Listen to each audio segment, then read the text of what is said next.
Seja muito bem-vindo a mais um episódio do podcast Influência. Eu, pessoalmente, estou feliz pra caramba de ter trazido o meu convidado de hoje aqui, porque é um exemplo para mim, um exemplo para muita gente na cidade de Maringá. Não dá, de novo, não dá para falar o currículo do cara só de lembrar, não tem como, então eu vou precisar ler, né?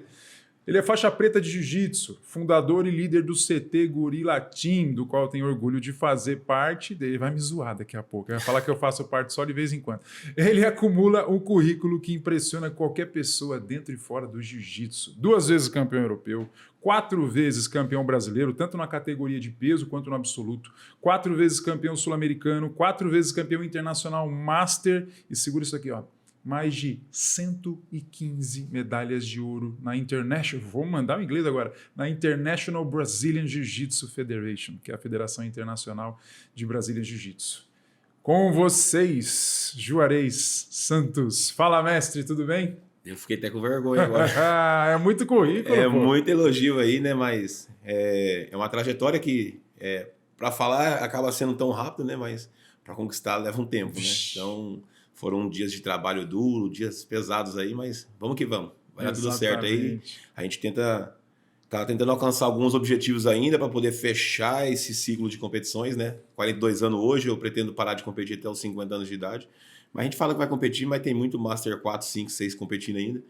Mas eu pretendo dar essa atenção na academia, então eu preciso ainda fechar alguns ciclos, né, de lutas e competições. Quando eu fechar, eu não sei se vou fechar, né, porque para isso precisa bater o primeiro lugar lá. Quando eu fechar, a gente vai dar uma segurada no currículo e investir nos atletas da academia. Excelente. Eu vou querer saber da tua história. Tem coisa da tua história que eu não sei ainda.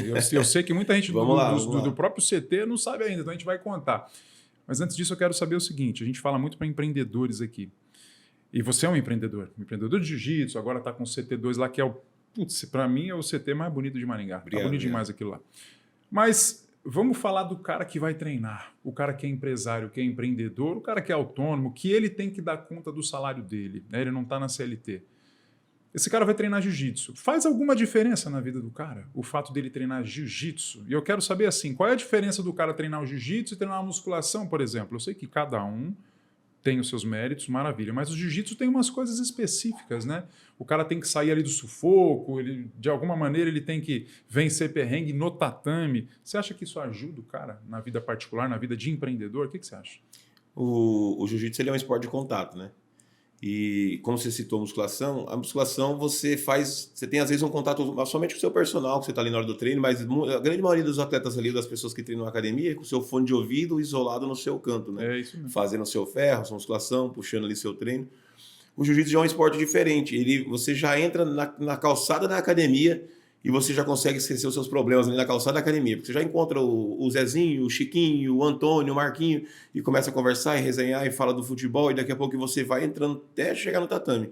Todo esse processo, você já acaba não lembrando mais do que você estava fazendo lá fora, o problema que você deixou na empresa, na hora do trabalho, aquele problema que estava difícil de resolver. E depois que você entra no tatame, faz o seu treino, dá aquela suada, faz uma técnica, faz um movimento, e ali teu professor te elogia, ali aquele dia que você achou que você estava ruim, mas o treino saiu legal. Quando você sai, que você vai no banheiro, toma uma ducha e sai do treino, quando você volta para o trabalho, parece que as coisas assim, cara, estava aqui na minha frente, eu não estava vendo. Tipo assim, parece que floresce, dá aquela esvaziada na mente. Então, isso acontece até no meu ramo de trabalho, que eu também sou proprietário de uma empresa de refrigeração. Muitas das vezes a gente está na frente de uma placa de um ar-condicionado que ele é eletrônico, e a gente fica ali mais de 40 minutos, uma hora tentando achar o erro.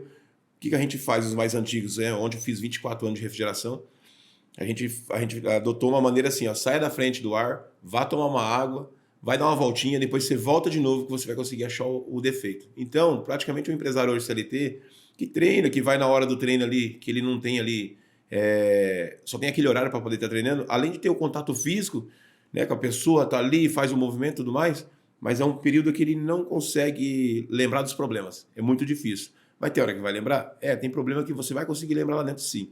Mas na grande maioria você acaba esquecendo e quando você volta fica bem mais fácil de poder trabalhar o problema. Excelente. Tem um negócio que eu pego para mim ali. É muito ruim quando você, por exemplo, e a galera do jiu-jitsu vai saber disso, quem não é do jiu-jitsu saiba que existe uma posição chamada 100 quilos. Para quem está fazendo a posição, o cara segura você no tatame, ele tenta deixar tuas costas no chão. Para você que está no chão, se você colocar as costas no chão ali, você fica numa situação delicada. É ruim de sair, ainda mais se o cara de cima tiver pesadão. Eu sempre correlaciono esses 100 quilos com a minha vida de empreendedor. Eu sou empreendedor há mais de 13 anos e tenho as dificuldades, né, cara? Você bem sabe, né? E nada mais difícil do que uns 100 quilos com um cara pesado em cima de você. Então, na minha cabeça, eu sempre viajo, cara, se eu sair desses 100 quilos aqui, o problema lá do trabalho eu consigo também. Legal, aí, ó. Porque eu preciso empurrar o cara, eu preciso me mexer. Já E a mentalizou. verdade se você tá numa posição muito ruim no jiu-jitsu, tem aquele ditado que dizia assim, né?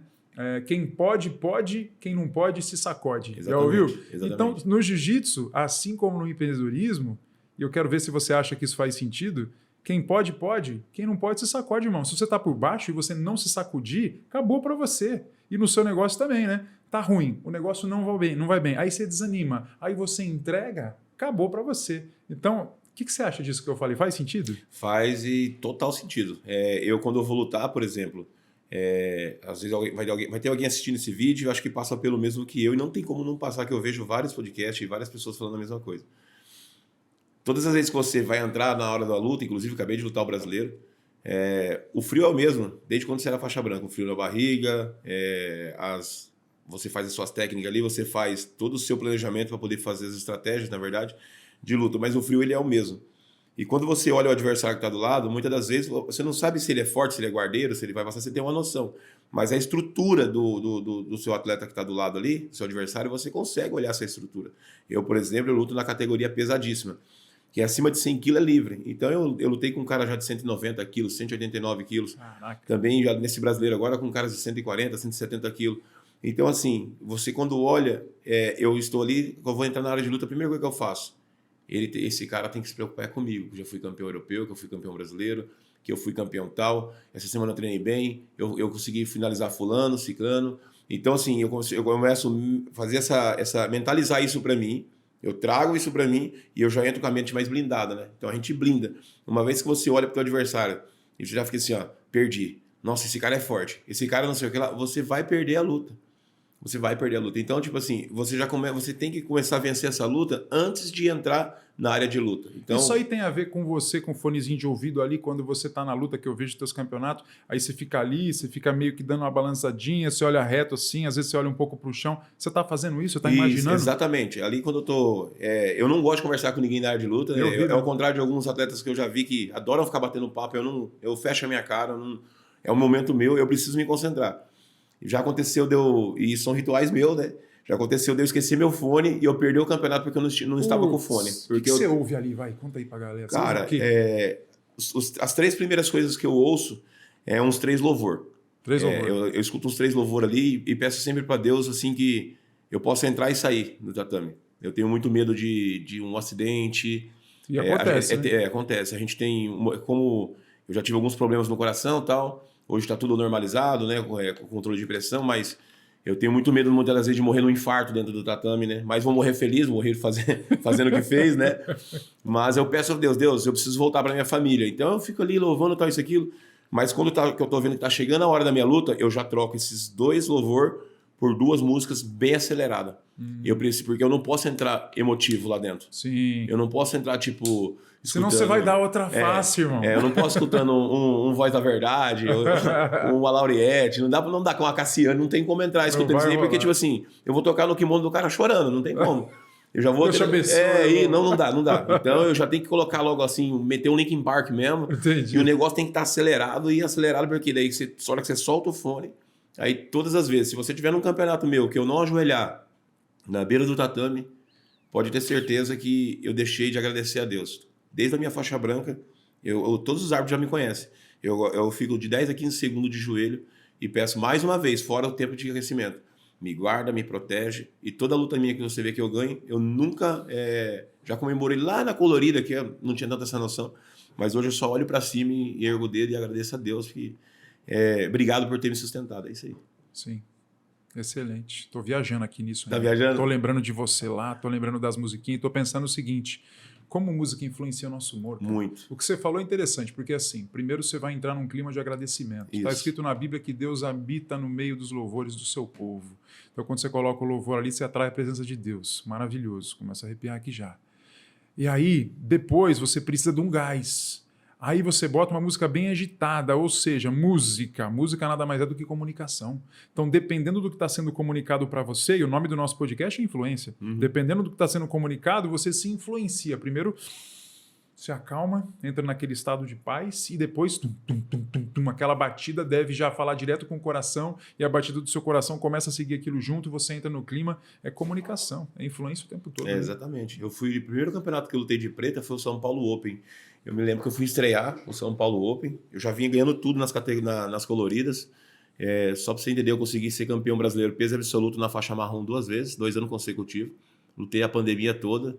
Quando a IBJJF liberou para a gente poder estar lutando, eu sempre lutei, eu nunca perdi um campeonato brasileiro. Perder, que eu falo de estar no campeonato, né? Agora na preta tá difícil, o muro é mais alto, né? Mas eu me lembro que quando eu lutei o São Paulo Open, eu lutei com o Rodrigo Caporal, lá da Atos, dos Estados Unidos, e eu perdi a semifinal com ele ali, fiquei em 3º lugar. E aí eu fui lutar o sem kimono no outro dia, e eu falei assim... Eu não vou lutar, não. Acho que não é pra mim na preta agora, tem que me preparar mesmo e tal. E eu tava na área de luta. E eu lembro que eu coloquei um hino do Voz da Verdade, um hino chamado Mais Que Vencedores. E aí eu coloquei ele no ouvido e a letra falava, né? Mais que vencedores, adoradores do grande rei. Né? Venceram as batalhas, lutaram até o fim. Cara, quando eu escutei aquele louvor, eu entrei lá dentro, tipo assim, do tatame, e eu consegui ser campeão no primeiro campeonato de Nogi, peso absoluto. 2 medalhas de ouro já de preta na primeira estreia.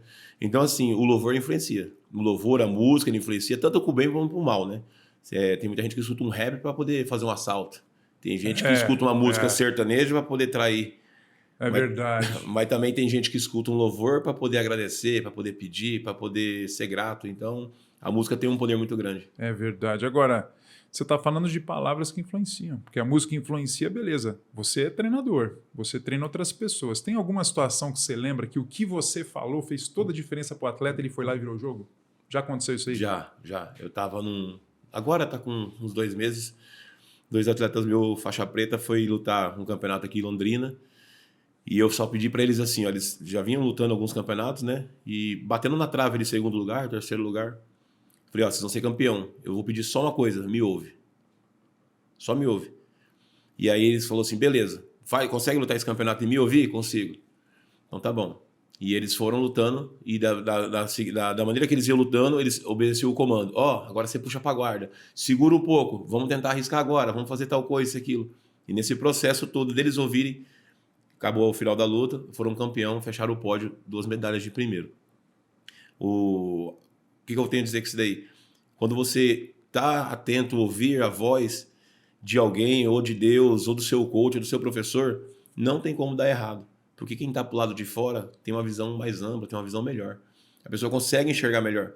Tem atleta que não consegue ouvir quando está lutando. Ele não consegue, mas não é porque ele não quer. Não é porque ele tem o ego inflado, é que a adrenalina que ele está muito alta. Entendi. E ele não consegue fazer esse divisor dentro dele.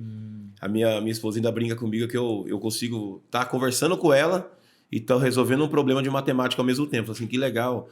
Nossa, e como é que foi? Tipo assim, mas eu tô aqui, ó, tem que pegar lá depois o carro, levar não sei na onde. Eu consigo fazer isso, porque o jiu-jitsu me trouxe isso. E a hora que eu tô lutando, eu consigo entender todo o cenário que tá acontecendo dentro. Falta 40 segundos para acabar a luta, o árbitro vai me punir, eu tenho que sair para fora, eu tenho que puxar para cá, eu tenho que fazer tal coisa. Eu consigo fazer todas essas divisões. E tem atletas que não têm essa maturidade ainda, até profissionais. Tem muitos que não, se chega na hora, dá um branco na cabeça.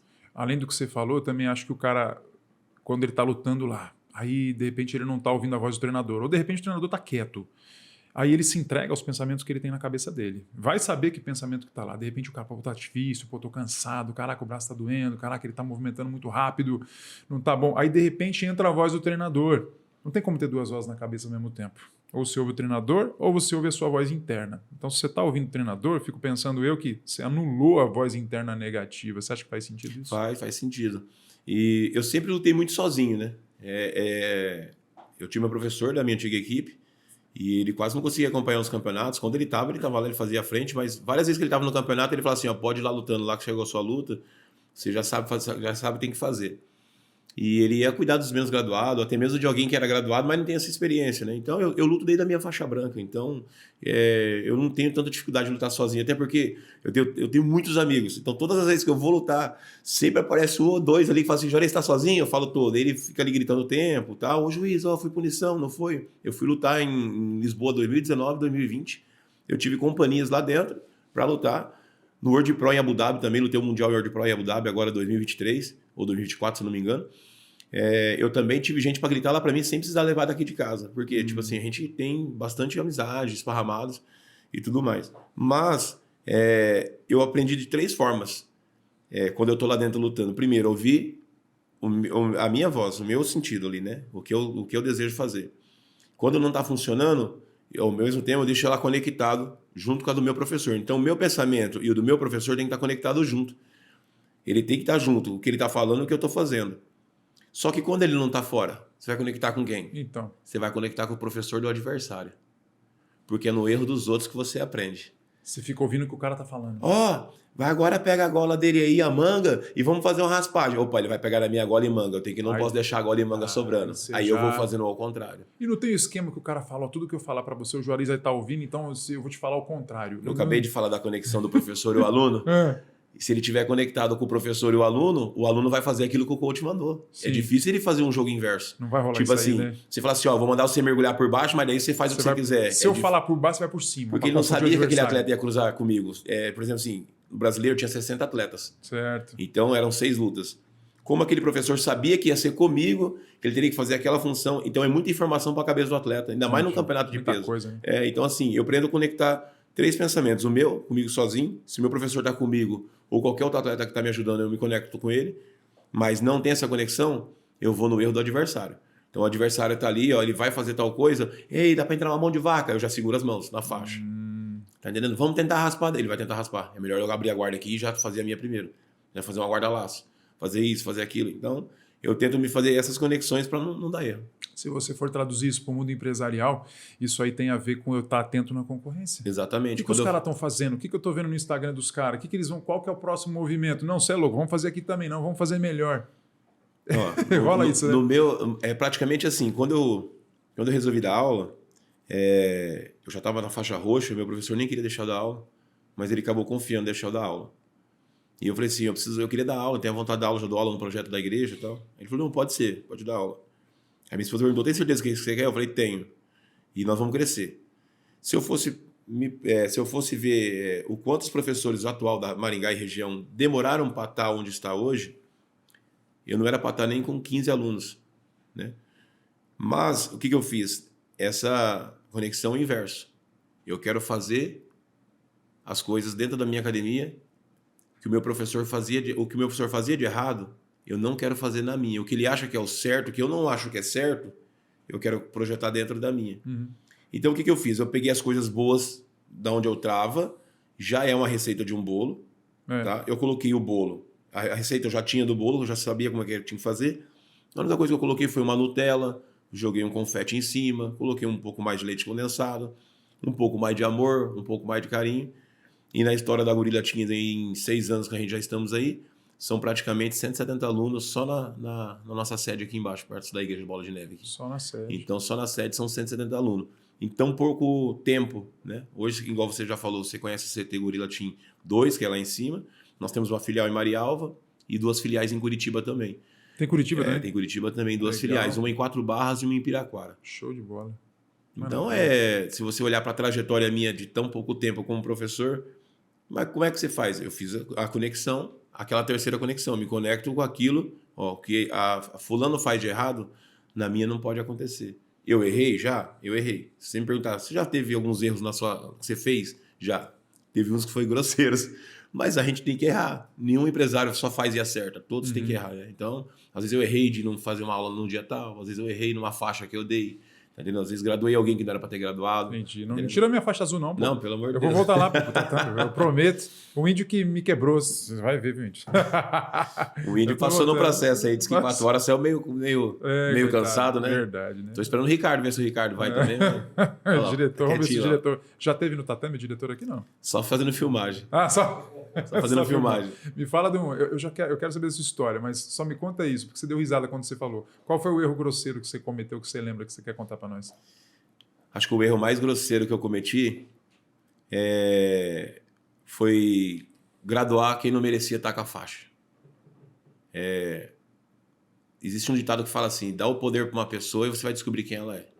E é muito verdade. E aí você graduar a pessoa e você entender depois que ela não estava realmente assim, preparada para poder estar com aquela faixa. Eu estava em Orlando agora. E uma vez graduado, você não desgradua. Não tem bicho. como desgraduar, né? Isso é igual unção, né? Uma vez que você ungiu... Já era, virou pastor. Isso é igual unção.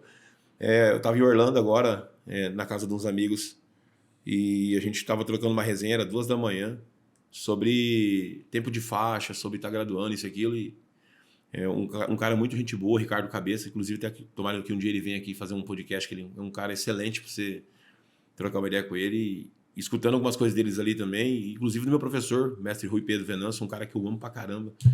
Tenho admiração, um carinho por esse homem muito grande. O trabalho que ele faz é sensacional. Não é puxando saco, não para ganhar grau nem nada não, porque o meu eu já ganhei essa daqui 3 anos. Mas hoje eu me arrependo realmente de algumas faixas que eu acabei dando. Muito novo também, estava recém ali graduado faixa preta, e enfim.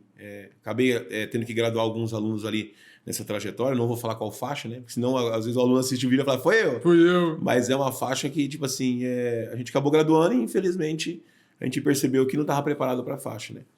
Agora, as nossas graduações da nossa academia, para encerrar, elas são feitas anualmente. Eu não graduo aluno de 6 em 6 meses. Né? Não tem nada contra quem gradua. Tem academia que gradua por cada 3 meses, outra gradua por tempo de aula. Tá. Eu graduo anualmente, né? Que ela fica 1 ano com a faixa. Para trocar de cor, você fala. Para trocar de cor, né? Mas nesse processo a gente teve algumas faixas que a gente trocou, porque a pessoa já estava com tempo de faixa, já está com tempo de idade também. Uhum. Só que depois, quando você vê que você entrega a faixa, você esperava algo e a pessoa não te entregou esse algo, entendeu? Uhum. Na verdade, a faixa assustou a pessoa. Assustou. E eu já não vi sustenta a faixa. Na verdade, eu já vi muito atleta parando porque ganhou a faixa. Uhum. Tipo assim, dei uma faixa azul pro cara. Não volta mais. Você acha que quanto mais novo, mais fácil disso acontecer com o cara? Porque eu vejo eu ganhei a faixa azul, você não deixou eu ficar de branca, né? Eu queria ficar de branca, você não deixou, me deu a muito faixa tempo, azul. Tá doido. Aí ganhei azul, mas eu tava num período da vida e continuo num período difícil de treinar sempre. Agora tem até aquele horário da tarde, continuo com dificuldade de ir no treinar. A faixa azul não me assustou, acredito eu, porque eu tenho idade. Então já não tá tão com aquele negócio de quero ganhar, quero isso, quero aquilo. Eu não tenho grandes expectativas quanto a isso. Eu quero estar ali. Eu só quero estar ali, porque me faz bem. Mas eu fico imaginando que o cara mais novo, ele não quer aceitar perder de um faixa branca no treino, por exemplo. E talvez o mais novo... Você vê isso na prática? Mais dificuldade do mais novo em relação a sustentar uma faixa ou não? Na verdade, assim, ó. Eu falo lá na academia, na aula. Quando você vai treinar jiu-jitsu, você tem que deixar uma coisa para fora. Lá na rua, antes de você entrar, o ego. Pois é. Ele tem que ficar lá. O ego te machuca, hein? Pode te quebrar, hein? Eu me lembro uma vez que eu ganhei um campeonato, e daí foi uma vez que eu dei uns espancos assim, tipo assim, eu ganhei. Saiu até muito highlight e tal. E eu cheguei na igreja e o pastor tava passando por perto, né? E o pastor, parabéns, Juarez, tal, isso aqui. O senhor viu lá, que não sei o quê, eu com o peito todo cheio assim, né? Aí ele bateu a mão nas minhas costas, eu era faixa azul. Ele falou assim: o princípio da soberba é a queda. Eita, pastor Roberto, não? O próprio. Eu fiquei assim, ó. Que é isso, né? O princípio da soberba é a queda. Nunca vou me esquecer. Foi na entrada da igreja quando ele me falou isso. O princípio da soberba é a queda. Então, assim, o que acontece? Quando o aluno pega, ele entra dentro de uma academia de jiu-jitsu, que a visão dele está na faixa, pode anotar isso que eu estou dizendo para você. O aluno entra e ele só se preocupa com a faixa, pode ter certeza que esse aluno não vai desenvolver o que ele tinha que... Tudo potencial para ser desenvolvido. Quando você entra que você quer treinar e você esquece de graduação, esse aluno vai despontar. Esse é os que, tipo assim, vai despontar e vai voar. Porque você não precisa de se preocupar com a tua graduação. Ela vai chegar. O problema de hoje, a maioria da galera que entra na academia, é que ela já entra, ela tá na faixa branca e já, tipo assim, já quer tomar, já quer azul, daqui a pouco já tá na azul e já quer tá na preta. Tivemos um caso recente de um faixa azul no Brasil, desafiando um faixa preta para lutar. Na minha época, se eu falasse isso aí para um faixa preta se eu chamasse um faixa preta no tatame para treinar, o negócio é que vai sair na rede social, mas o negócio era tenso. Eu saía de lá quase carregado numa maca. Então, assim, hoje... Para mostrar que não é desse jeito. Exatamente. Hoje está perdendo muitos valor, entendeu? Sim. Algumas academias, né? Alguns meninos que estão entrando no jiu-jitsu, eles entram com pensamento de meninos. Porque pegam a faixa, tem um bom Gil, começa a desempenhar, nasceu pro negócio, Sim. mas não consegue entender o processo. Que tem que chegar na preta, que não foi fácil para aquele faixa preta chegar lá. Pode lutar um preto com azul? Se o preto quiser, tá entendendo? Ele luta. Eu vejo ali eles lá no tatame, normal treinando. Mas eu desafiar ele para um reality, alguma coisa, isso aí já para mim já foge do contexto de hierarquia. Acabou o respeito. Perdeu o respeito. Eu tô lembrando aqui da história, eu entrei no jiu-jitsu quando eu comecei, eu tinha 16 anos. Eu entrei novo. Esse dia a Dani Aroca teve aqui, eu falei para ela, falou, eu entrei há 13 anos atrás e é campeã de tudo também, né? Eu falei, caraca, ela entrou com mais de 30, eu entrei com 16, estou na azul, bicho. Como é que eu parei? Isso é uma história à parte. Mas o que eu tava lembrando aqui, eu falei da Dani, até perdi. Depois eu recupero isso aqui. Vamos falar da sua história. Eu ia te perguntar um negócio. Perdi, depois eu recupero. Dani é braba, a Dani é braba. A Dani é braba. Fez um parênteses aqui, a Dani é braba. Já lutou muito campeonato junto. É. A gente já fez, inclusive o último brasileiro nosso, a gente teve junto, eu e ela foi campeão peso absoluto. Legal, cara. Eu tava junto com o Magrinho também, o Magrinho tava junto, né? O Magrinho tá sempre com ela, sempre. Ele é o treinador que tá Magra é gente boa pra caramba. Né? Show. Vamos saber de você, pô, porque quando você começou no jiu-jitsu, já tinha empresa de ar, certo? Sim. De ar-condicionado. Maravilha. Hoje você tá com 42 anos. Vou fazer 43 em junho agora. Mês que vem. Aí você meteu a faixa branca na cintura com quantos anos? Cara, eu comecei a fazer jiu-jitsu através do projeto social que tinha lá na Igreja do Bola de Neve. Lá no Bola. Isso. Eu tava com 31 anos de idade. 31, há 11 anos atrás. Isso, exatamente. 31 anos de idade. E por que você começou? Porque assim, você trabalhava, já era casado? Já tinha filho? Ontem eu fiz 24 anos de casada. Parabéns. Parabéns aí, ó. Parabéns. 27 do 4 da vida. Aí, ó, show de bola. Tá aqui no meu braço tatuado. Excelente. Ontem eu fiz 24 anos de casado. E pra quem, algumas pessoas assistiu o vídeo, vai me conhecer, sabe, eu era do mundo do arrancadão. Tem nada a ver, né? O que é o arrancadão? Arrancadão de moto. Ah, é? Eu andava de moto? sempre a minha adrenalina. O negócio era moto de arrancada. Era muito meninão também, gostava de ver as motos de racha de rodovia. Isso aí parece besteira falar, mas era a praia que eu tinha, né? Então a gente competia aí em Maringá, região, Brasil, levava as motos para poder correr. Você sempre foi competitivo? Sempre. Eu também vim da capoeira, né? Também fui muito tempo capoeira, fui do Arte Brasil, fui da Muzenza. Rola um mortal hoje, não? Não, Deus me livre. Não rolava nem quando eu era novo, você imagina agora. Não, você tá doido. Mas você chegou nesse nível de fazer aquelas piruetas tudo? O nível de um treino de capoeira normal, o básico sim, igual os caras, tem uns mirabolantes, os caras se jogam. Macaquinho, você fazia? Isso aí fazia, normal. Isso aí faz até hoje, né? Só que se fazer o joelho depois não levanta, né? Faz só uma vez, né? Deixa lá o joelho. Exatamente. Mas eu vim do mundo da arrancada, mas porém o mundo da arrancada me trazia muito inimigo. Porque na arrancada você rolava muita aposta, rolava muito racha, rolava fecha, acabava ali, saía muita pancadaria, muita ameaça. Então, tipo assim, hoje não, hoje tá bem mais profissional as arrancadas. Então já entendi porque você foi pro jiu-jitsu. Já tá muito mais profissional. Pra não tomar um couro na rua. Pra não tomar um couro na rua. Mas era muito... Eu me lembro uma vez que eu tava indo servir na igreja de Atalaia. Eu tinha uma moto fuçada, eu tava atrasado, eu passei deitado na Colombo da moto. Eu cruzei a Colombo, né? E eu não sabia, eu cruzei do lado do carro do pastor Roberto. Ei. Com a camisetona de Atalaia. Aí eu cheguei, parei na frente da igreja, o motor estralando da moto. Quente, né? Pegando fogo. Daí ele encostou o carro, né, na Colombo, na época, bola. Ele, de quem que é essa moto aqui? E eu todo feliz, que o pastor viu minha moto, né? O pastor me viu, né? O pastor, essa moto aí é minha. Aí ele falou assim, é sua? Eu falei, você que passou deitado ali, filho, com a moto? Eu não, deitado, eu não. Então, tipo assim, adorava um pega de moto, gostava mesmo.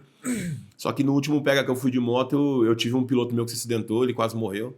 Ele atravessou ali o Race Park, ele bateu, quase foi parar dentro do Vale do Sol. E foi um acidente feio. E meu filho estava junto também, não no acidente, mas ele estava junto. E o ambiente é onde eu levava meu filho. E aí eu cheguei no outro dia, na segunda-feira, e fiquei pensando assim, o que eu quero pro meu filho? Que ele queria ser com esse pensamento de briga, de porrada, né? E a gente estava recente na época no bola, né? E eu falei assim, cara, eu vou parar com o arrancadão. Eu lembro que era Facebook, não tinha Instagram ainda. Não usava Instagram. Eu anunciei no Facebook que eu pararia de mexer com arrancada. Ninguém acreditou na época. Falou assim, é mentira do Juarez, né? E aí comecei na igreja, frequentei ali o bola uns 2 anos, até que começou o jiu-jitsu no bola. Daí um dia o meu amigo Alan Domingues. Grande Alan. O Alan falou assim, mano, vai ter... Ele já fazia jiu-jitsu, já era Daqui a pouco azul. tá fininho, Alan. Tá no irmão Jairo. Aí, tá no irmão Jairo. Tá no irmão Jairo. Aí ele me chamou pra fazer uma imagem que ia ter na igreja, porque ia ter um evento. Ele falou assim, cara, o tatame tá meio vazio, a gente precisa dar volume lá no tatame. Certo. Falei, cara, eu não gosto dessa parada de ficar agarrando homem, não, mano. Na boa. Homem no homem ali, ficar ralando a barba com barba, Eu tinha o mesmo pensamento. Não, mano, eu tô fora disso daí. Não, vamos. Então tá bom, então vamos. Ele me arrumou um kimono, me pegou, me lembro até hoje, lá no Contorno Sul, me deu uma carona e me levou pro projeto. Eu cheguei no projeto, daí coloquei o kimono ali, fui entendendo mais um pouquinho, daí eu fui fazer um rola. Fui fazer um rola no primeiro dia. Coisa que não acontece na academia, né? E eu finalizei o Morikawa, me lembro até hoje. Era um japonês que tinha na igreja lá. E eu finalizei e saí gritando lá dentro. Finalizou Finalizei. como? Você não sabia? Você já tinha aprendido os golpes assim já? Meti a mão na garganta lá e coloquei lá, apertei e o cara bateu. Você apertou como assim? Não me lembro. Eu só me lembro que eu finalizei ele. E aí o Alan falou assim, mano, não pode falar que você finalizou. E eu vou falar mesmo. Aí vocês não falam que vocês é brabo aqui, que não sei o quê, né? Tal, isso, aquilo, né? E aí eu peguei e no mesmo dia a gente foi conhecer onde que o Alan treinava. No mesmo dia, a gente subiu lá em cima, foi conhecer, tava tendo uma reforma lá. E lá eu conheci o Juliano de Pele. Tava nessa reforma, tal, o Juliano. E aí o pastor falou assim, nós estamos fazendo uma reforma aqui nesse lugar aqui para fazer uma surpresa pro professor que tá lá nos Estados Unidos. E ele chega daqui 20 dias. Você não ajuda nós? Pô, na época eu era obreiro da igreja ali, gostava de fazer tudo, né? Até era o Severino da igreja, né? Era o Júnior da igreja. Bora, vamos fazer essa reforma. Nós começamos a reforma em 10 pessoas. Eu lembro, para fazer a surpresa. No quarto dia só tinha 3. É normal até hoje, né? Eu acho que o pastor faz lá, vamos fazer tal coisa. Começa com 50, no final do negócio do evento já tá tendo só 5 pessoas fazendo. E aí, eu me lembro que foi eu, o Juliano, e eu não me lembro a terceira pessoa que ficou ajudando, mas o pastor sempre me perguntava, tá tudo certo aí, Jair? Tá fazendo alguma coisa? E eu falei, não, estamos terminando essa reforma aqui, vai ficar legal.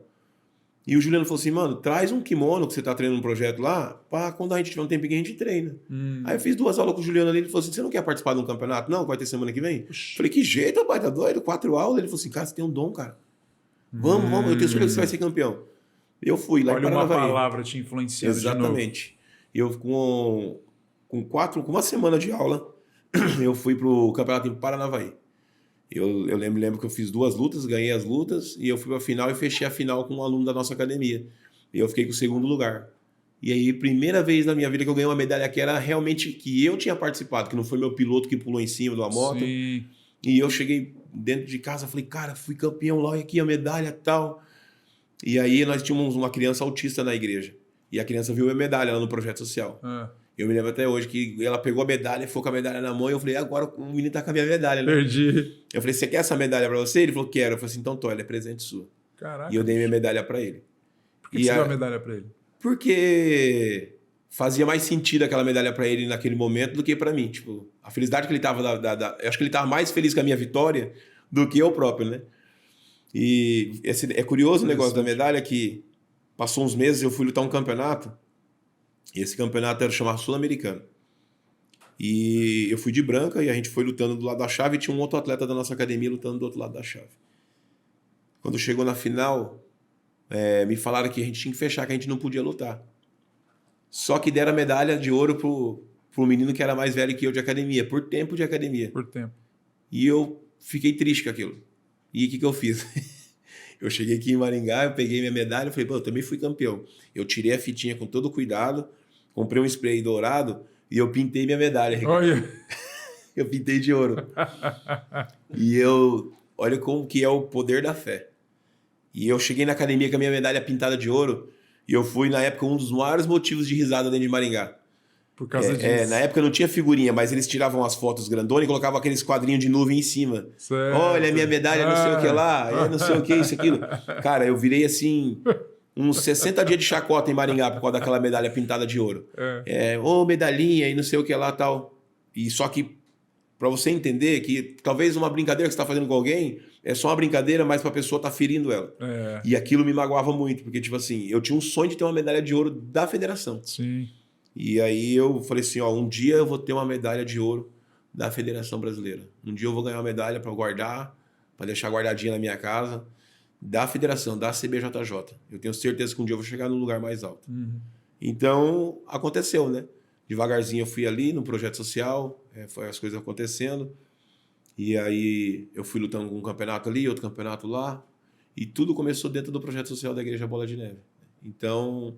Hoje são mais de 115 medalhas de ouro da CBJJ. Não precisa mais pintar. Não preciso mais pintar, Tá né? Mas a pintada agora. tá lá no lugar de honra dela. Tá Ela lá. fica lá quietinha. Mas é para você ver aonde que Deus... Quando você tem fé. Já assistiu o filme Fazendeiro de Deus? Fazendeiro de Deus não, cara. Quando Boa o cara planta, referência. quando o cara Vou planta anotar batata aqui. no deserto. Já viu esse filme? Chama Ricardo? Fazendeiro de Deus? Fazendeiro de Deus. Fazendeiro Deus de manda ele Deus. plantar batata no deserto. Ah, Era num lugar onde que não podia... Não sei se era deserto, né? Era na areia. E não nascia nada naquele lugar. Mas vou plantar batata aqui, cara. Como que eu vou plantar batata aqui e não nasce batata? Certo. Entendeu? Eu não vou dar o spoiler do filme não, mas assiste esse filme para você ver. Onde Deus manda você fazer algo, ou você obedece, ou não vai acontecer. Então eu só tinha uma opção, obedecer. Eu sabia que toda essa trajetória, Deus tinha um propósito. Eu quero dizer aqui que quem estiver assistindo esse vídeo, que muitas das vezes você está ganhando um monte de coisa através no esporte do jiu-jitsu, eu falo do jiu-jitsu. Mas pode ser no UFC, qualquer tipo de outro esporte. Talvez você ache que muitas das vezes você ganhou tudo isso, foi só mérito seu. Não, Deus tem um propósito nisso. Que através da tua vida ele está falando com alguém. Através da sua vida. Talvez se ele não tivesse me dado tudo isso de medalha, ou de primeiro lugar, hoje eu não estaria, não aqui no podcast, não estaria dando aula. Porque talvez eu não me acharia capacitado. Mas Deus me colocou nesses lugares mais altos, para quê? Para que hoje, onde eu estou, o trabalho desse continuidade. Eu me lembro que eu fui buscar um pregador, o pastor Roberto, uma vez. Tô falando muito do pastor hoje aqui, né? Parece até podcast da igreja, né? Mas é que a minha trajetória, a minha maior conquista dentro do jiu-jitsu foi partir de dentro da igreja, né? Quando eu estava dentro da igreja ali, com esses trabalhos. E o pastor mandou buscar um pregador em Londrina. E o pregador veio de lá para cá, dormindo, porque o voo desceu em Londrina. Não sei se eu já te contei essa história. E o voo, parece que eu tô lembrando, mas diga aí. O voo dele desceu, o Tom, ele desceu em Londrina e não desceu em Maringá. Tudo tem um propósito. O pastor me ligou e falou assim, você consegue buscar o pregador em Londrina? Eu falei, consigo. Fui lá, foi eu e minha esposa, e no meio do caminho, ele colocou a mão nas minhas costas assim, ele estava dormindo, chegando em Mandaguari, e ele coloca a mão nas minhas costas e fala assim, você já foi pastor de igreja, né, filho? E na hora eu travei no carro assim, falei, esse cara não sabia que eu ia buscar eu, que eu ia buscar ele. E o pastor Roberto também não sabia que eu já tinha cuidado de igreja. Né? Não parece, mas uma vez já fui pastor de igreja. Daqui a pouco você vai contar isso aí pra nós. Não vai passar em branco desse jeito. Não vai passar em branco? Não. E aí minha esposa ficou quieta e ele falou assim, Deus manda dizer que você vai ser pai de multidões. Eu vejo você num lugar grande, com muitas pessoas, e você vai pastorear lá dentro. Eu falei assim, tô fora, não quero ser pastor mais não. E você vai pastorear esse povo. Ser professor de jiu-jitsu é como ser um pastor de igreja. O professor de jiu-jitsu que tem uma academia que só visa o dinheiro, ele já tem um galardão dele.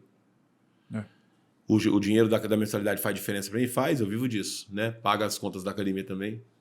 Mas o trabalho que é feito lá dentro no off da minha academia, vocês jamais vão saber. A gente faz muita coisa lá dentro que a gente não publica, a gente não divulga, muita ação social, muito trabalho com vidas. Semana passada agora foi bem difícil para mim, porque eu tive um aluno meu, ele estava pendurado na ponte do Contorno Norte, me ligaram, e eu consegui chegar a tempo ali, e ele, num minuto de vacilo, eu consegui grudar no pescoço dele no mata-leão e travar ele no chão. Ele tentou tirar a vida. E aí o Douglas num braço agarrado com o armlock e eu no outro braço na cabeça, segurando. E ele só deixou 2 cartas para mim. Eu tinha acabado de acordar, eu não tinha visto as cartas. Eu li as cartas depois, que uma deixou para a família inteira, deixou para a mãe.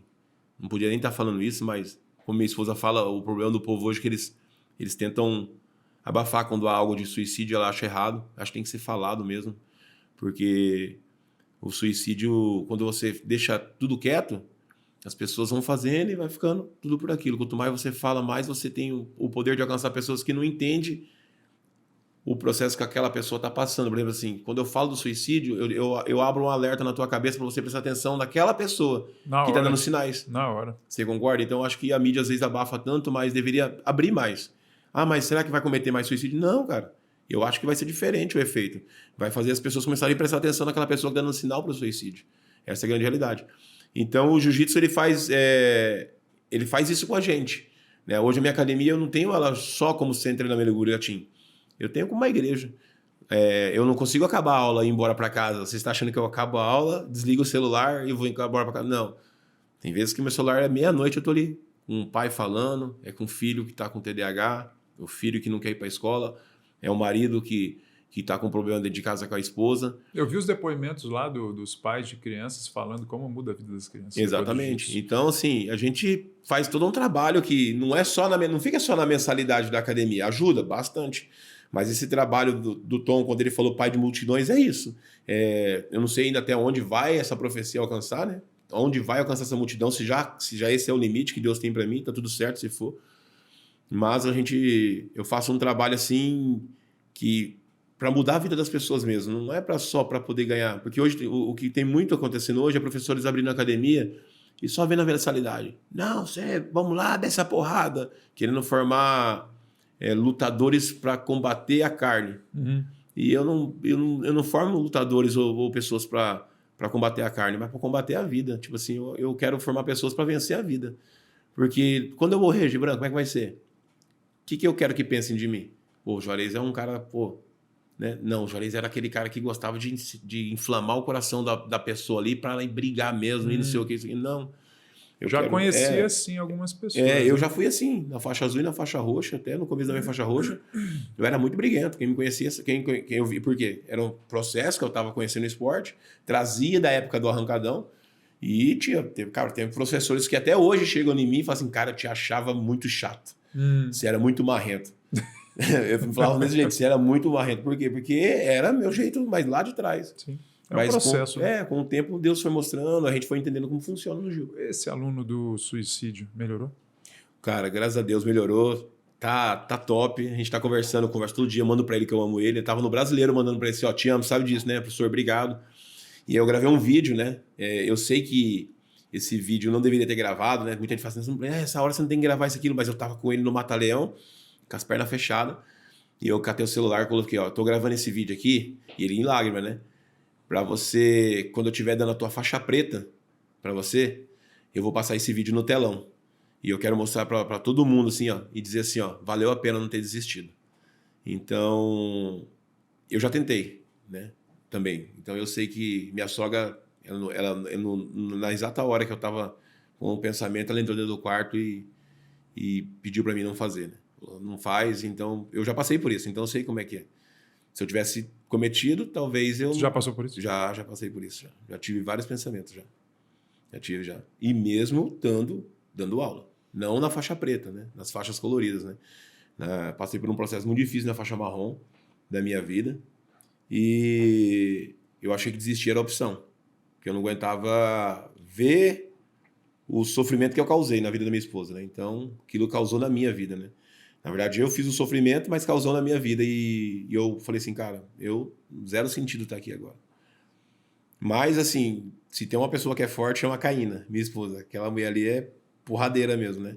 Se ela que foi a ferida tava aguentando, eu não podia ser tão fraco, né? Mas tem fotos que ela tirou minha, assim, deitado na cama, assim, tipo, desfalecido. Não queria mais levantar da cama, entregue mesmo. Não queria mais nada. E mais uma vez o Jiu-Jitsu foi lá e mostrou assim que tem o poder de restaurar mesmo. Então, tirar ele daquela ponte, ver, né, tem imagens, me mandaram depois, algumas pessoas me mandaram imagens, ele com as pernas para fora da ponte já, para pular, e eu ali pedindo pelo amor de Deus não pula, aquilo para mim foi um divisor de água na minha vida, né? O dia que ele assistir esse podcast, o dia que ele tiver de preta e o filho dele treina comigo também, o filho dele é meu aluno, o dia que o filho dele for pregar a preta, o filho dele vai lá e falar assim, valeu pai, obrigado por senhor estar aqui. Tem filho, cara. Cara, então assim, ele não lembra de nada, ele não lembra, senhor. E Jesus e ele, como é que tá? Tá bem, ele é um... Tá falando com Deus. Ele vai na igreja e tudo, né? Ele teve uma grande perda na vida dele e essa perda tá doendo demais, né? Que foi a perda da esposa, né? Ele perdeu a esposa pro câncer e não tá fácil, entendeu? Ele amava muito essa mulher, 20 e tantos anos casado com ela, se eu não me engano, se não me falha a memória. E só quem é marido, né? Ricardo é marido, né? Maridão, né? Conheço o Ricardo há tempo, você também. Duro. Quando a gente perder, a gente sabe que...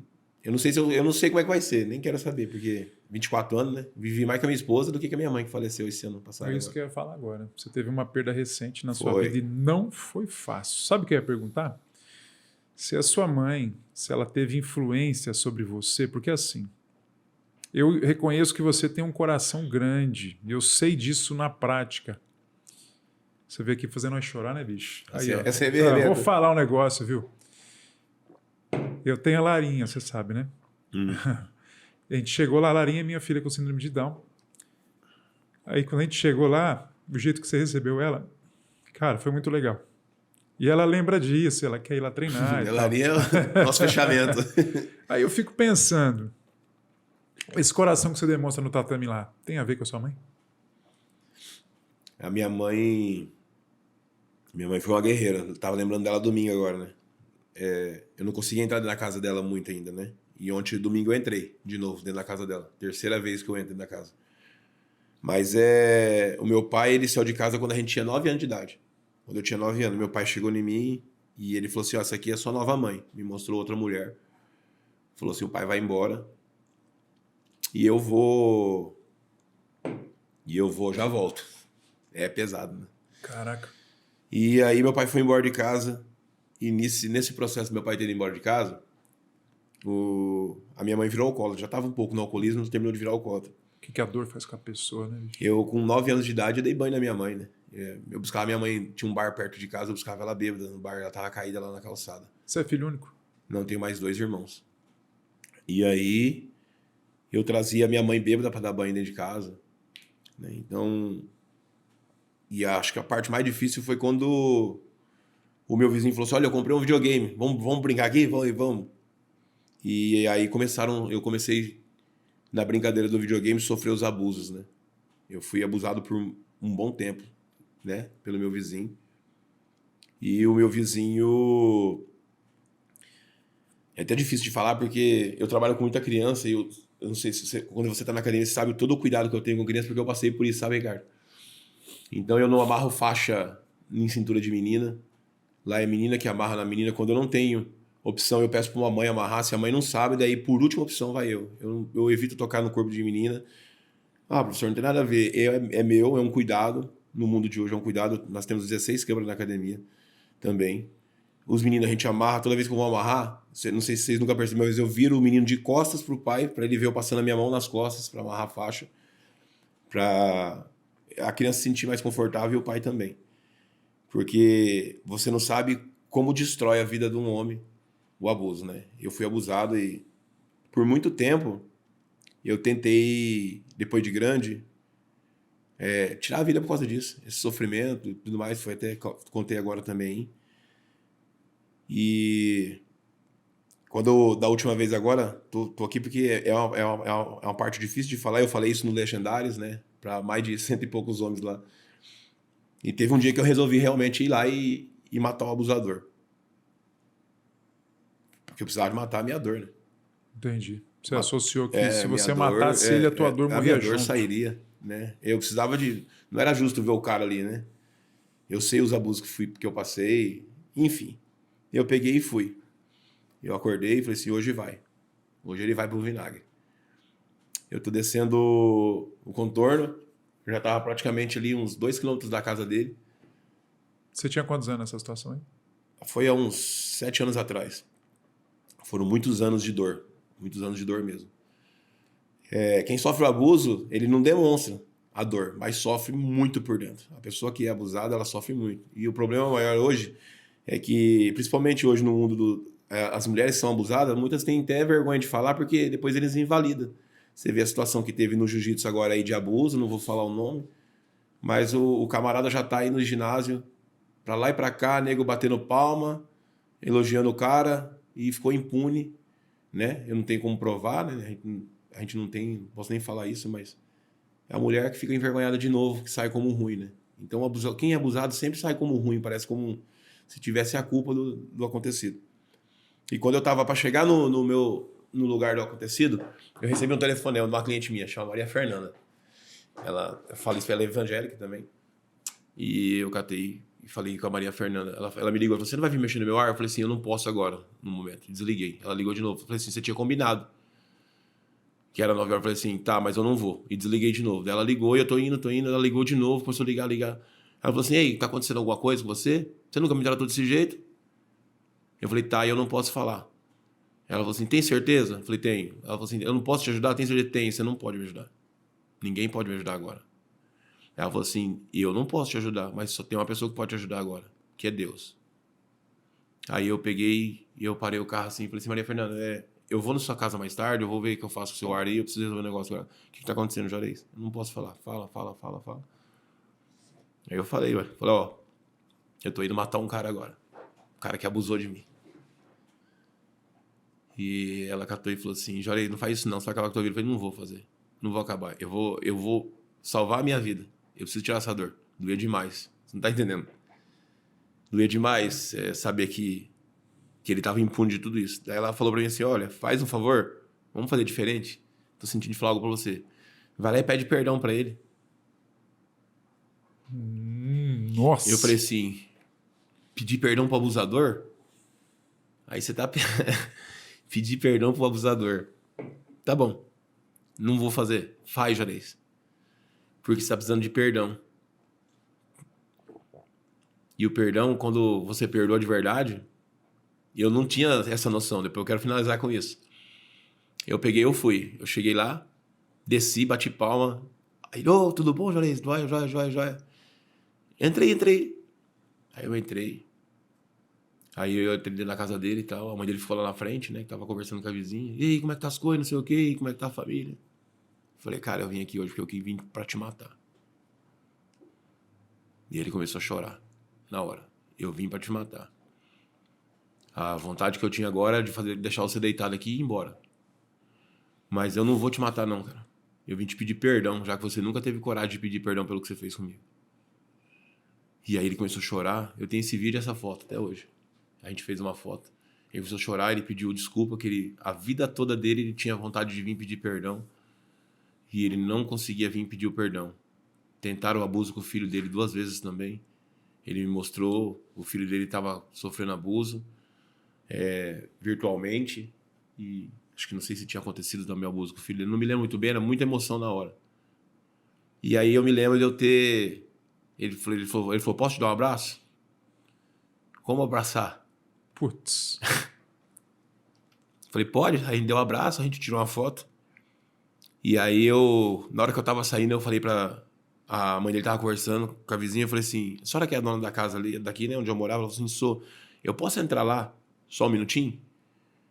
Ela falou assim, então, meu marido não tá em casa. Daí a vizinha falou, a minha vizinha, o menino é dos nossos aqui, ele pode deixar ele entrar. É só pra mim entrar lá no quarto onde eu morava, onde eu dormia. Ela falou assim, pode? Aí, profeticamente, eu fui lá. Eu entrei lá dentro, eu estiquei minha mão e falei assim, Juarez, vambora daqui agora? Pra minha criança. Falei, vambora, que aqui não é o teu lugar mais. Eu saí com a mão esticada assim, e eu sentia como se eu estivesse pegando na minha mão. E eu saí assim, debaixo de lágrimas. Ela falou assim, mas tá acontecendo alguma coisa? Aí a mãe me falou, não tá acontecendo nada não. E eu entrei dentro do carro e coloquei o Juarez, senta aqui, Juarez, agora nós vamos embora. Nunca mais eu senti dor pra falar do assunto, nunca mais foi uma paz. Eu agradeço sempre a Maria Fernanda, sempre falo isso pra ela. E porque o perdão é libertador. Quando você perdoa de coração, foi algo que eu posso ver ele hoje, posso conversar com ele normal, não me lembro mais. Só que eu não sabia que tantas pessoas passou por isso, como eu passei. E hoje eu consigo identificar fácil quando um aluno está passando por isso. Tem aluno que eu sento para conversar e fala assim, ó, é assim, assado? Ele só balança a cabeça. Porque é muita vergonha quem está sendo abusado. Então, minha mãe, voltando lá no comecinho, a minha mãe foi uma guerreira, porque, tipo, ela não conseguiu ver nada disso. Depois se converteu, aceitou Jesus, batizou, né? Morreu já convertida. Tinha seus defeitos, fumava, mas independente disso, ela era devota, estava na igreja, fazia os diziminhos dela, as ofertas dela, só morreu com o vício do cigarro. Só que minha mãe conseguiu se libertar depois quando conheceu Cristo.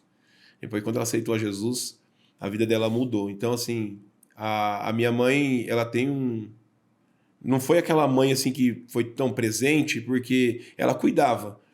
Mas ela, por conta da separação do meu pai, ela se entregou pro alcoolismo. Sim. Tá entendendo? Então, eu passei por momentos, assim, que eu via minha mãe no bar, às vezes, alcoolizada, e tinha que tirar, com 9, 10 anos de idade, um menino tendo que tirar da mão de homem, abraçado com ela, agarrando ela, eu tinha que tirar ela, tinha que virar valente para poder tirar ela do braço das pessoas, de homens. Então, assim, eu tive uma vida, eu tinha tudo para ter ido pro crime, pra droga, pro homossexualismo, pra prostituição, pra roubo, pra tudo.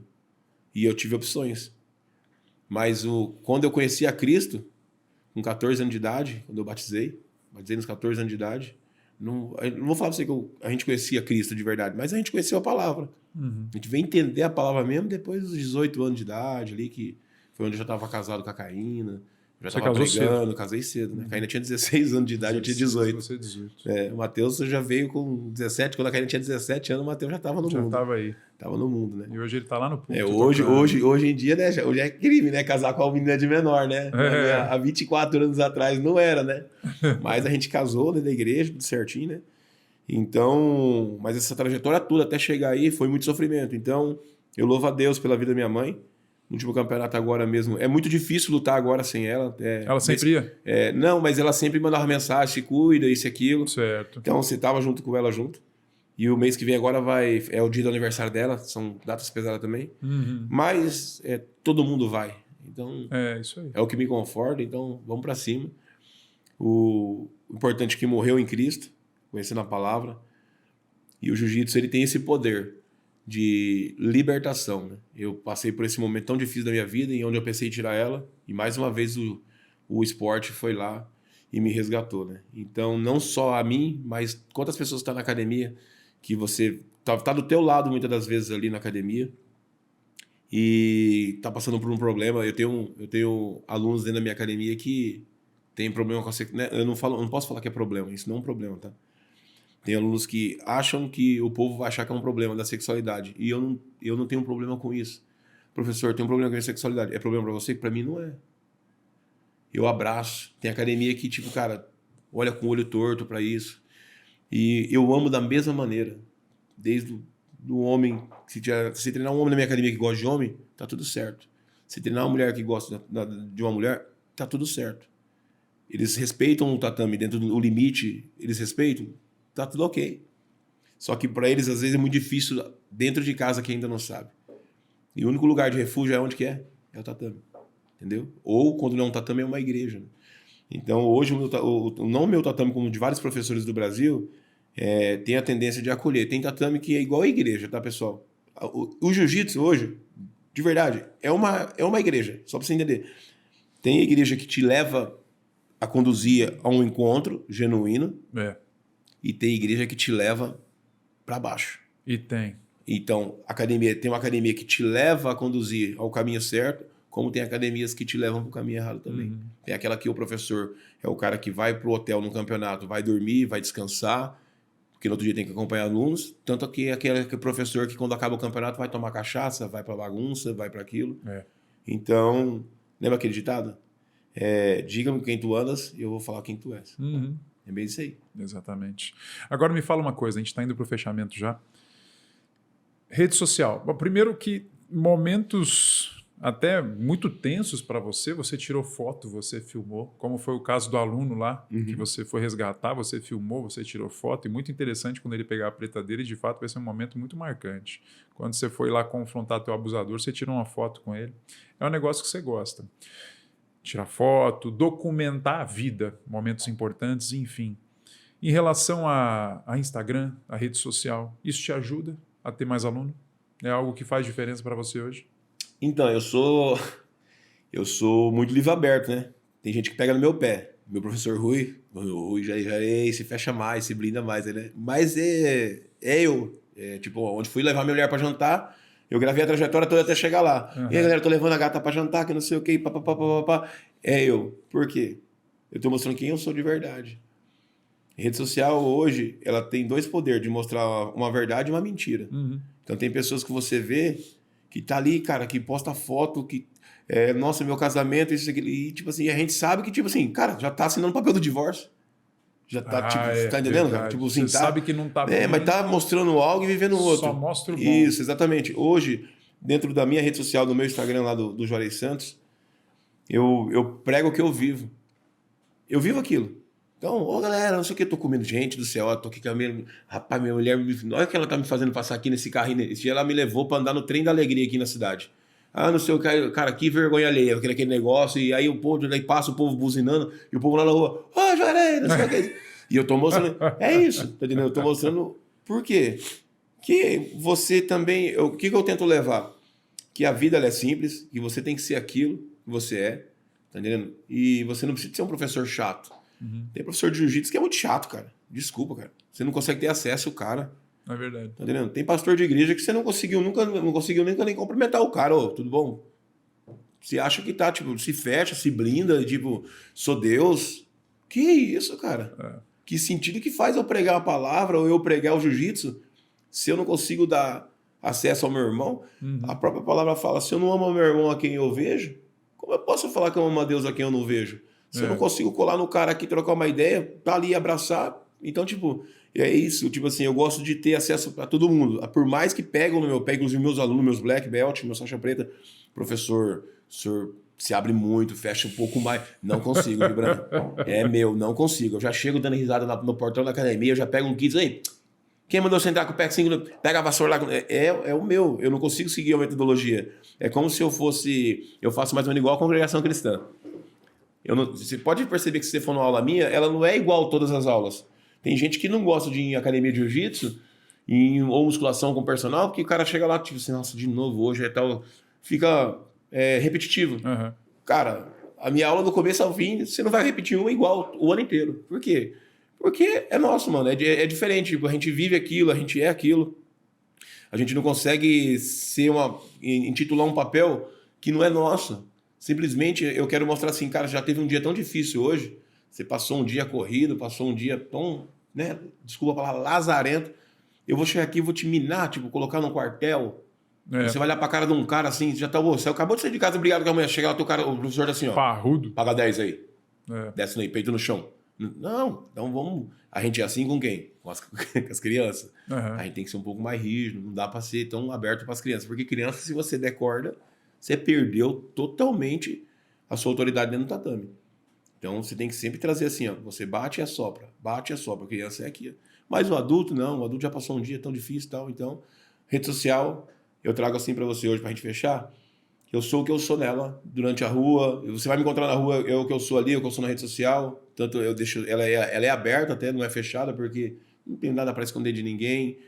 As pessoas que eu sigo, que eu comento, os meus stories, são tudo feito ali naturalmente, para que pessoas possam entender que nossa academia vai ter um professor, se ele quiser vir fazer parte, de um cara que eu me acho um cara legal. Para mim, vou falar de mim, não sei meu egocêntrico, mas eu acho um cara legal. Eu ficaria numa academia com um professor igual a mim, porque, tipo assim, eu acho legal você poder chegar lá, brincar, dar uma risada, isso e aquilo, do que você chegar num tatame e não poder nem mal levar cumprimentar uma pessoa. Por exemplo, tu treina 4 horas lá com o professor Zói. Concorda? O que você tá achando? Bom. Legal. Quando você treinava com o Matheus já não era mais quietão? Mais quietão, mas bom também. Bom cada também. Um com o seu perfil. Isso, cada um com o perfil. O Matheus mais quietão. O Zói já é aquele cara, que não sei o quê, vamos lá, pessoal. Talvez, tipo assim, cada um tem o seu perfil. Tem gente que não vai conseguir treinar com o perfil do Zói, porque é um perfil mais quietinho também. O Zói mudou o perfil. O Zói não pode mais, ele não leva mais ele para campeonato. E quando o Zói vai para campeonato, no dia seguinte ele quer quebrar todo mundo. Ele quer quebrar todo mundo, exatamente. Vamos lá, eu não gostei do campeonato, que aconteceu isso, não sei o que, agora nós vamos fazer e tal. Exatamente. Mas para me fechar, eu quero fechar assim, ó. Você tem que treinar, você que pratica esporte, vou falar aqui agora, você que pratica esporte, pratica qualquer tipo de coisa, vai onde você vai estar feliz. Se sente bem. Se sente bem na academia? Vai. Se sente bem correndo no bosque? Vai no bosque. Se sente bem andando de patinete? Vai andar de patinete. O importante, diminua as telas, diminua o convívio com TV, se socializa mais, conviva mais, esteja mais perto de pessoas. Porque o mundo, a tendência só é você ficar mais perto da tecnologia. Fui jantar agora semana passada num restaurante em Maringá, um robô veio me servir. Eu não vou falar o nome do restaurante. Então, assim, resumindo, a tendência é daqui uns dias a gente tá voando e sentado em cima de um drone. Acabou. Véio. Então, pessoal, viva mais, conviva mais. E acho que é o recado que eu deixo pra galera aí que tá aí. Por isso de eu trazer tanta naturalidade na rede social, assim, isso, aquilo, porque é viver mais, né? Desligado um pouco mais da tecnologia, que é muito difícil, hoje a gente depende dela. Mas, de uma certa forma, para trazer para os nossos filhos, para os nossos netos, o quê? Vale a pena andar de pé descalço na rua e sujar os pés no chão. É isso aí. Maravilha. Você abriu mais do que eu esperava aqui. Trouxe mais... Não era para fazer a gente chorar, não era... Eu tô aqui, né? Eu tô me desconcentrando, porque eu tô entrevistando você, o diretor dali, ó. O Ricardo fez parte da minha história toda isso. Cara, já teve vezes assim, não tem nada a ver com trajetória, mas pô, já teve vezes assim de Deus usar o Ricardo e falar assim, cara, se você vir aqui na minha casa fazer uma limpeza, eu não tinha o que colocar no prato dentro de casa. Assim como você fez com o nosso amigo, que você citou hoje no começo ali do podcast, o dinheiro do Ricardo já foi bênção na minha vida para poder manter minha casa, tá entendendo? Então, assim, hoje eu me pergunto assim, cara, minha mulher me segura muito. Eu tive, agora, recentemente a gente fez um campeonato, a gente doou R$4.000 para ações sociais de tratamento de câncer. Né? Fora outras coisas que a gente doou, tal, isso, aquilo e tudo mais. E você vê do Gato a Jato, que é um menino meu aí que tá agora despontando. Eu vou dar para você kimono, isso aqui. Não tô fazendo para você aparecer, não. Quem me conhece sabe. Tá entendendo? Não, pode ir lá, eu vou dar um kimono, pode, eu vou dar tal coisa. Eu pago a inscrição. Os meus alunos estão me assistindo. Eu não faço isso, não é porque tá na rede social, não. Eu faço dentro da academia. Eu tô te dando um kimono. Pergunta pro índio. Eu não vou treinar jiu-jitsu, não. O kimono é teu, eu tô te dando. Vai treinar. Quando eu parei de treinar, você falou, vem 3 meses de graça aí, pô. Eu não ia falar isso, tá vendo aí? Ó. Então, tipo assim, é meu fazer isso. Não é porque eu tô em rede social, não, pessoal. Às vezes a pessoa acha assim, tá fazendo pra ganhar engajamento. A última coisa que eu quero é engajamento. Tá entendendo? Se vier, é porque era que Deus queria. Eu quero ter pessoas do meu lado. É sobre isso, porque eu já passei por isso. Eu já cheguei na igreja e já não, praticamente assim, zerado. Eu já não tive. Meu filho já teve febre por vontade de comer paçoca com Coca-Cola e não tive o dinheiro.